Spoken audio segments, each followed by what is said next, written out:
kuko mu minsi 3 muzambuka ruriya ruzi rwa Yorodani. Arabwira ngo mubabwire ngo kuko mu minsi 3 yonyine iyi ngiyi 3 mugiye kwambuka uruzi rwitwa Yorodani, kandi uruzi nta nkoni iri burambikweho kugira ngo turwambuke uretse ijambo bita kwizera gusa. Mujya guhindura igihugu Uwiteka Imana yanyu yabahaye mu kibemo, kandi muzamugiye guhindura igihugu Uwiteka Imana yanyu yabahaye ngo mukibemo. Ntabwo yakibahaye gusa, ahubwo yarakibahaye ngo mukibemo. Ngo umuntu ashobora guha ikintu ukakirebera hariya ariko utakibamo, ariko iki gihugu Imana yarakibahaye ngo mukibemo.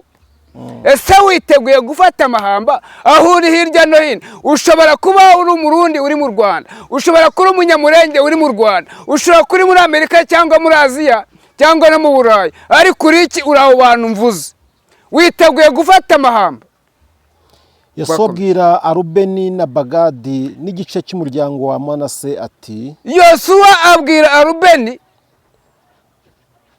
ngo ndetse n'igice cy'umuryango wa Yuda ngo ni cyande cya Manase ati, mwibuke rya jambo Mose umugaragu w'Uwiteka yabategetse.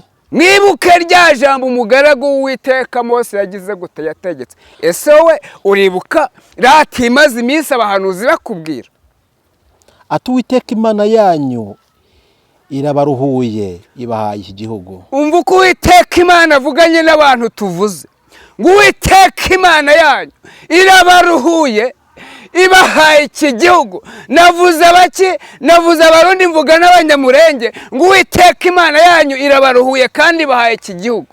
Ntabwo ari iki ngiki cy'u Rwanda, ni igihugu cyanyu mwavukiyemo. Kugeza aho Uwiteka azaruhurira bene wanyu nk'uko namwe yabaruhuye. Kugeza ubwo Uwiteka Imana azaruhura bene wanyu bose aho bari nk'uko namwe Uwiteka Imana yabaruhuye. Nabo bagahindura igihugu Uwiteka Imana yanyu yabahaye. Nabo bagahindura igihugu Uwiteka Imana yanyu yabahaye. Nyuma muzasubire mu gihugu mwahinduye. Nyuma rero muzasubire mu icyo gihugu mwahinduye, mukibemo. Hanyuma mukibemo icyo Mose umugaragu w'Uwiteka yabahaye. Icyo Mose umugaragu w'Uwiteka yabahaye hakuno ya Yorodani iburasirazuba. Icyo kibaye hakurya ya Yorodani iburasirazuba. Ntabwo ari y'amajyaruguru cyangwa y'ahandi, ni Yorodani iburasirazuba. Nabo basubiza Yosuwa bati, baramubwira bati, ibyo dutegeka byose tuzabikora. Baramubwira ngo ibyo dutegeka byose tuzabikora. So ibyo Uwiteka Imana gutegetse uje kubikora rata cyangwa uriyicara urasinziriye? Naho uzadutuma hose tuzajyayo. Baramubwira ngo kandi naho uzadutuma hose tuzajyayo. Nkuko twumviraga Mose muri byose nawe niko tuzakumvira. Nkuko twumviraga Mose muri byose nawe niko tuzakumvira. Icyakora Uwiteka Imana yawe ibane nawe. Icyakora Uwiteka Imana yawe ibane nawe. Nkuko yabanaga na Mose. Nkuko yabanaga na Mose. Uzagomera itegeko ryawe wese. Umva uko Uwiteka Imana avuze. Uzagomera itegeko ryawe ryose. Niko Uwiteka abwiye Yosuwa. Ntiyumvire n'amagambo yawe mu byo uzamutegeka byose. Ntiyumvire n'amagambo n'ibyo uzamutegeka byose. Azicwa. Uwo nguwo azicwa. Icyakora nimushikame. Mwakeneje ijambo ry'Imana. Dushimiye Imana. Nabwiye ngo iri jambo ubutumwa nzanye ntabwo ari ubw'Abanyarwanda ubudusomye. Navuze ko ari ubw'Abarundi mvuga n'Abanyamurenge. Ariko mbere nyuma y'uko Mose ahava hari Yosuwa. Hari abantu bivanze mu mugambi w'Imana bishyira mu myanya hariya hakurya mu gihugu cy'i Burundi. Imana irambwira ngo ntabwo iyo myanya muhagazeho muje kuyigwamo, ko mwishyize mu myanya itari yanyu. Twavuze Dawudi kenshi, murangije muritora mwishyira mu by'iyo myanya ngo muri ba Dawudi. Ninde wabahamagaye? Imana irambwira ngo iyo myanya mugiye kuyigwamo muyipfiremo kuko mwayishyizemo atari yanyu. Abagabo bagiye gutata igihugu cy'i Kanani 12 bose, hanyuma 10 ubutaka bukasama bukabamira, hakagerayo 2 bonyine. Z'abantu baguye mu butayu bavuye mu Egiputa uko bangana, noneho urenga ku itegeko Imana yavuze. Barundi muri kunyuma, renga ku itegeko Imana yavuze, wicaza mu mwanya. Ninde wawugushyizeho? Ko Imana yakoresheje abahanuzi, hari ugeze akubwira ngo uhagarara muri uyu mwanya? Bene byo kuba bizi twababwiye, we nigeze nguhamagara? Hari undi muhanuzi waguhamagaye kugira ngo wicare ku iyo ntebe uyishyireho? Uri no mu gihugu gifite undi muyobozi ukiyoboye, nawe ukavuga ngo wicaye ku intebe ngo ni yawe. Witeka Imana aje kukwicira mu mwanya uhagaze.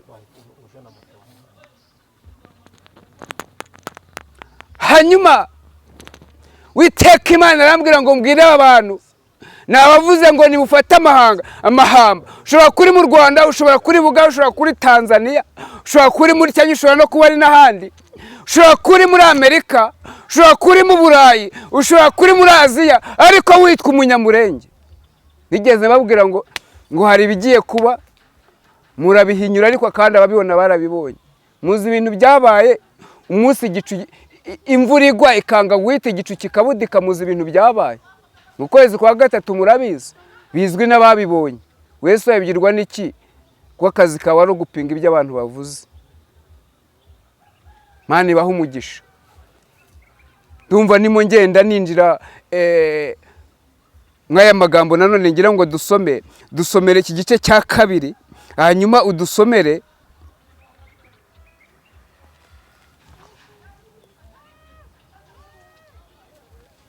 igice cya kabiri, udusomere uhereye ku murongo wa mbere, hanyuma ugere ku wa karindwi. Uhita udusomera titiri ihari ni Yosuwa. Nanone igice cya kabiri uhere ku murongo wa mbere ugera ku wa karindwi, uhita ubona titiri ihari. Udusomere umurongo wa 9, uwa 8 n'uwa 9 n'uwa 10. Udusomere twumva uko nawe havuga wa mbere kugera ku wa karindwi, hanyuma hagati harimo titiri. Uhita udusomera.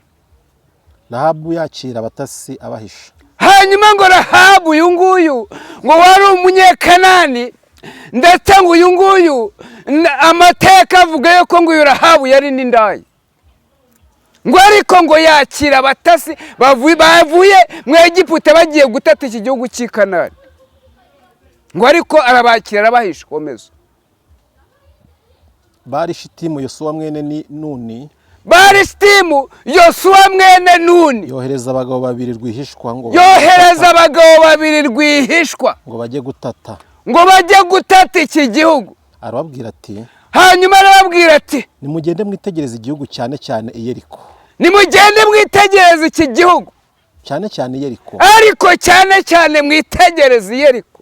Nuko baragenda binjira mu nzu ya maraya witwaga Rahabu bararamo. Ngo nuko baragenda binjira mu nzu ya maraya witwaga Rahabu, ngo binjiramo bararamo. Ese Yeriko iyi ngiyi urayizi? Tubanze tubwizanye ukuri neza. Buri Yeriko bavuze cyangwa se iri jambo rivuze urayizi, wesobanukiwe? Ndakubaza wowe uri hakurya hano, muri Kongo hari Igoma, Yeriko bavuze urayizi? Mbere yuko Yeriko bayinjiramo babanje kujya gutata, mbere yuko binjira Kanani babanje kujya gutata, ariko ntago batase igihugu cyose, batase Yeriko. Kandi Yeriko ngo yari ifite urukuta ruyigose. Ntabwo ubizi urukuta ruri imbere yawe. Abatasi se warabateguye ohereza abatasi bagiye gutata Yeriko. Hanyuma nibagere Yeriko rata bayitate, ariko nturenze babiri. Ngo baragenda, ijambo riratubwiye ngo bagezeyo binjira mu nzu ya maraya. Ayiwe. Umwami w'Yeriko abwirwa yuko muri iryo joro haje abagabo bo mu Bisiraheli gutata igihugu. Ngo umwami w'Yeriko ngo abyirwa ko haje abagabo babiri bavuye mu Bisiraheli baje gutata icyo gihugu. Umwami atuma kuri Rahabu ati, umwami ahita atuma kuri Rahabu aramubwira ati, sohora abo bagabo bari iwawe kuko bazanywe no gutata igihugu cyose. Ngo sohora abo bagabo bari iwawe kuko aba bagabo nta kindi kibazanye wese gutata igihugu cyose. Ariko uwo mugore ariko uwo mugore umva uko yabigenza, ajyana abo bagabo bombi arabahisha. ajyana abagabo bombi arabahisha.